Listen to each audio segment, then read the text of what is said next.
first of all, give Missouri credit. It's a good football team. Said it all week, and knew it was going to be a battle.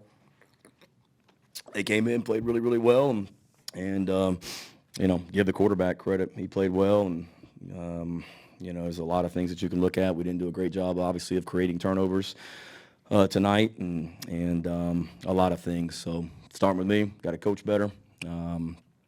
Disappointing because, look, I get the narrative. We have 4 wins in a row. We have a great win last week.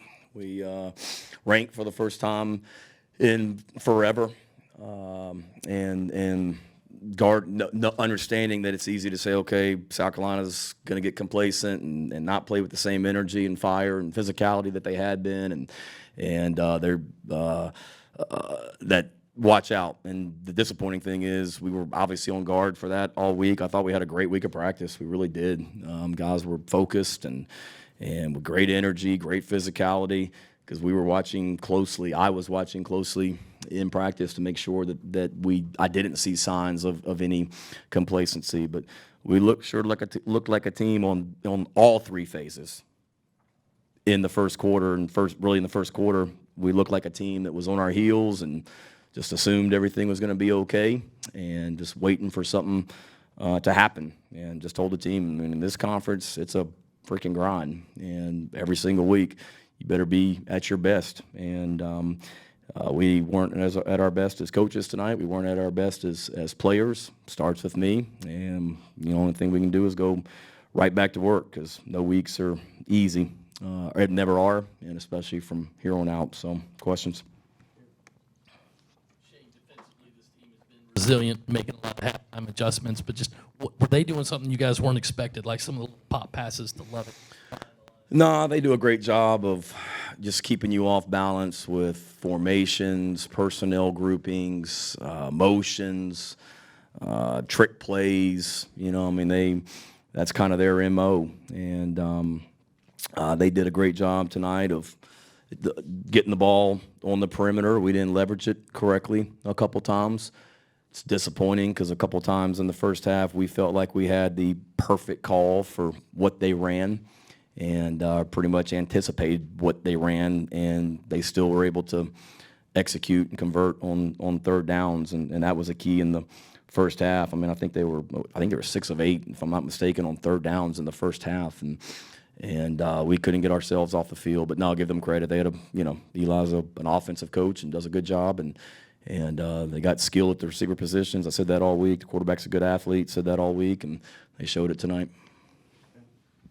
Shane, I know that's a really good defense that you guys just played. I guess just what were they doing maybe to keep you guys from getting in a flow offensively? Did you see anything, or was it just playing a good defense? Yeah, we'll need to go back and certainly watch the tape, because not even close to being good enough tonight from that standpoint. I mean, they're disruptive. And disappointing thing, it looked a lot like last year's game. I mean, just their guys up front putting pressure on the quarterback, disrupting guys, getting pressure, stopping the run. The number 8, the transfer, is a good player. Their defensive line returned, and they got length, and they're athletic, and they're disruptive. And the new defensive coordinator has done a good job, and they're well coached. What happened with Marshawn, and then can you tell? Obviously, that affected you. How much did that take you out of what you were trying to do? But then also, can you tell what his status is going forward? Yeah, he should be fine. He's got a pretty significant bruise on his quad. Took a shot in the first half and worked on it throughout halftime, and then he tried to go, but as you guys saw, he just wasn't the same. I think he'll be okay long term. Nothing significant, we don't think. Certainly, he's one of the best running backs in the SEC, so you don't want to play without him. But we've got great confidence in CBS and Juju as well. Shane, is Jaheem Bell healthy? Is there any sort of disciplinary issue? Jaheim Bell's healthy. If there was a disciplinary issue, he wouldn't have been playing. Jaheim Bell's healthy, and we got to get him the ball more. How frustrated are you that he had 0 touches today? We got a lot of great playmakers on our offense, at receiver, at running back, at tight end. When you play 53 plays on offense and you're 5 of 13 on third down, it's hard to play a lot of plays and get all those guys the ball. You and Marcus have both talked a lot about how good Spencer has looked in practice, but his numbers have looked pretty similar over the last few weeks. Is there something, are you guys happy with what you're seeing him in game situations, or is there something that's not connecting from practice to the field? No, I mean, I think it's a combination of things. He'll be the first to tell you he's got to play better. We got to protect him better. I mean, there were a lot of times tonight he was under duress and made some great plays, some gutty plays, some throws and some runs. But no, we've got to continue to. He has looked great in practice. We got to continue to look at, why not just him, but offensively, we don't have a better carryover from practice to the games. Hey, Coach, that interception that got overturned by that pass interference call in the second quarter, did you ever get any explanation from the officials on that call? I was told that our guy grabbed the Missouri player and pulled him down, which I told them it looked like the Missouri player pulled our guy down, but I don't know. I mean, I thought David got his head around and couldn't really tell on the replay on the board, but. What's the latest with Brad Johnson? Brad should be fine. Had a little bit of a lower body injury. We were hesitant to play him. He was limited in practice this week, and we felt like he was going to play. But just as the week went on, just with all that Missouri does from an offensive standpoint, with motions and formations and personnel groupings, we just felt like he hadn't gotten enough reps in practice, and that it was best not to play him, but he should be fine for next week. I guess, what did you make of the offensive game plan tonight and the aftermath of this? Is there anything else you might Thought have it was done good. different? We wouldn't have gone into the game plan. We wouldn't have gone into the game if I thought the offensive game plan was not good. We always feel good about it. We didn't do a good enough job of coaching, playing, executing tonight.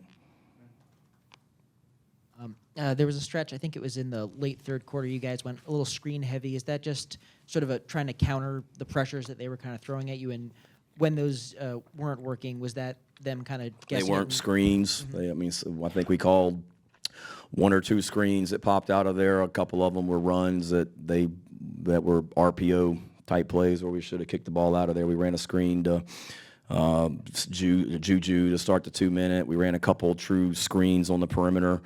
I think it was Juice or Leggett one. They were bringing some pressure and thought they were good calls, and then a lot of the balls that were out there on the perimeter were some runs that Spencer just didn't hand it off and threw it out there to the receivers. I'm sorry, Ben, what was the second part of it? I was going to ask when those things were going wrong. Were they kind of jumping it more, or was it perimeter blocking? It's hard to say just without watching the tape. I'll let you know tomorrow on the teleconference. We didn't, thought we did okay blocking it for the most part, but I'll have to look at it. Externally, there are a lot of folks who think that changes should be made, whether it's play caller or quarterback, what have you. Do you have a response to anyone who might feel that way? No, I understand their frustrations. We flat out laid an egg tonight, and after every game, like I've always talked about, tonight was not good enough in any phase, and starting with me. But like every game, win or lose, we always get back to work on Sunday morning and see what the issues are, what we did well, what we didn't do well. But certainly tonight, we were not good enough, and we got to figure out how to be better. Shane, when things just weren't going well there in the first half, like in the second half, did you do anything specifically just trying to jumpstart? I mean, as far as like personnel, play calling, what did you try? No, felt like we got some really good momentum going into the half, scoring right there before the half. Excuse me, got some great momentum. Thought we had a good plan to start the second half offensively. Going into the game, Rick, we wanted to play with a little bit more tempo, a little bit no huddle, a little bit more no huddle. We didn't have a ton of plays in the first half, and we weren't really able to get into that, but felt like we got in a pretty good rhythm there at the end of the first half and wanted to continue to do that, and thought we had we were down last year, I think 14-0 to East Carolina and 14-0 to Auburn, I believe. So we pride ourselves on being a second half team, and felt like, okay, we were awful in the first half, but we finished with some momentum. Told them at halftime we're a second-half team that gets better as the game goes, and we didn't do it today. We went out on offense the first drive and went 3 and out to start the second half and punted, which was disappointing. But No, I mean, we just continue to try and coach throughout the game and go from there. Shane, is there an update on Devontae Reed? He's fine. Yeah, it looked pretty serious, but he's fine. I think him and Marshawn and Spalding got banged up a little bit, but we don't think anybody is long term. Shane, as far as, I mean, I know it's still fresh. You got to go through this game and go through the film, but I mean, last year you guys dropped a game to Missouri, came back, beat Auburn. I mean, you guys have been in this position a little bit before. I guess, what do you do with that and take from going into next week, the next, 4 weeks, I guess? And I guess, how do you kind of, I guess, is it a learning moment or anything like that for you guys going forward? No, I mean, we got to get better, and we had a chance last year. We won a game at home, and we had a chance to get bowl eligible. Went out to Missouri and didn't get it done, just like tonight. And then we came back and beat Auburn the next week. And every year's different, but we got a bunch of guys that are hurting in that locker room right now and are extremely disappointed with the way that we performed tonight. And you get closer, you get tighter, and you go right back to work and get ready to go play another battle on the road next Saturday night against a team that had an opportunity to beat these guys last week in Columbia, Missouri, and Vandy that was off today and has had 2 weeks to get ready for us. So we've got to be a lot better. Just the one play today, over 20 yards on offense all day. Can you kind of say what that is without watching the film back? Is it a lack of execution, or is it something Missouri was doing well? Is there anything you chalk up to the explosive plays not being there? I think you just nailed it. They did a good job. We didn't execute. Coach, this year in first quarters against Power 5 teams, you have one scoring drive over 19 yards. That was the field goal against Arkansas. Is there a trend you can point to why it's just been so hard for you guys to come out and put up points early? A trend that we're not good enough in the first quarter for whatever reason, and we spend a lot of time on how we want to start games and the openers, and it hasn't been good enough, whether it be execution, play calls, whatever. You look at everything, but we've got to be better at that and get off to better starts. I mean, we're a really good football team record-wise when we score first, and when you have first quarters like that, it makes it really, really hard. Last one goes to Ben. This is kind of a little on that same topic, but is there almost a compounding effect where the offense, would have a quick drive, then they're sitting for maybe 12, 13 minutes because because Missouri just kept is there sort of a compounding effect with that? Yeah, I mean, that's not an excuse, but it's tough. I mean, I think I looked up in the first quarter and thinking we had the ball for a few plays, and there was like 2 minutes left or 3 minutes left into the first quarter or something, or 2 series, and we were 3 and out, whatever it was.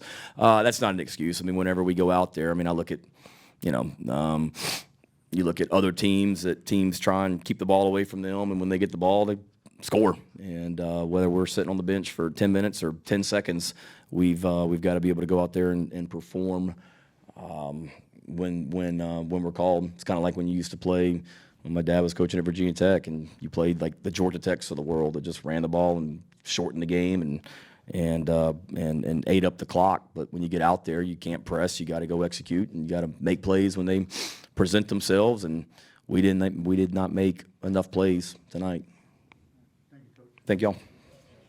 Oh, and thoughts and prayers also to the Dooley family at the University of Georgia. What a legend in college football, and somebody that I really appreciated getting to know during my time in Athens, and was always good to my family and I. So thoughts and prayers to Coach Dooley's family.